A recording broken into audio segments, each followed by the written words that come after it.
Hi guys, today's video gagawa tayo ng floral design.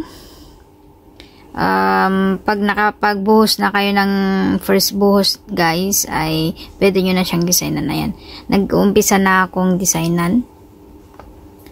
So pagkatapos yung designan guys, ay bubuhusan nyo ulit siya ng epoxy resin. Yung clear naman. Ayan guys, nabuhusan na rin natin siya. Hintayin lang natin siyang tumigas, then ilalagay nyo na sa ating wood. O, lalagay nyo na sa inyong wood. Ayan, kinukure ko lang siya guys. Hi guys, ididikit lang natin tong kay Carola. Gagamit lang tayo ng super glue.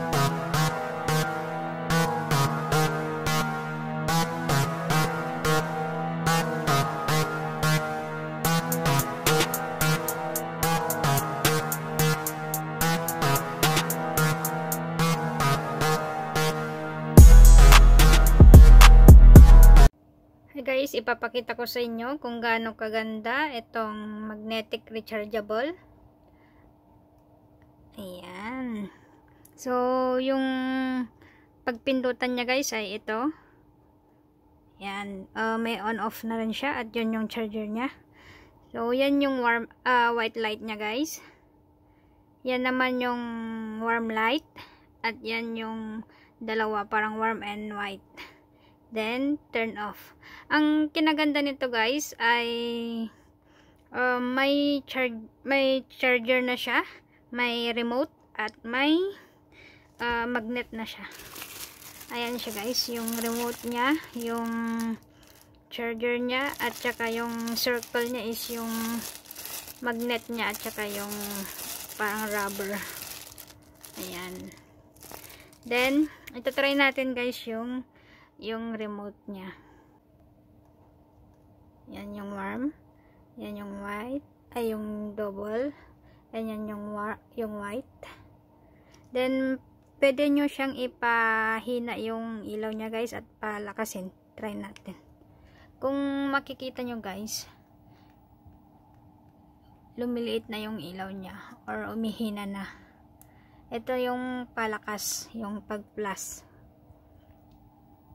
Tapos pag sa warm naman, yan, 'di ba parang maliwanag yung ilaw niya. Pag gusto niyo pa ihinain, makikita niyo lilit yung bilog-bilog niya, guys. Ayan. Ayan siya, guys. So, pag turn off niyo rin, pwede rin dito. Ayan. Hard touch lang yung paggamit ng remote niya, guys. Pakita ko rin pala sa inyo guys yung glow in the dark niya. Ganyan guys yung glow in the dark niya. So ganyan yung white, warm, yung double, and turn off. So ayan siya guys. Pag lalong tumatagal yung ilaw natin guys ay mas lalong nag-glow yung glow in the dark niya.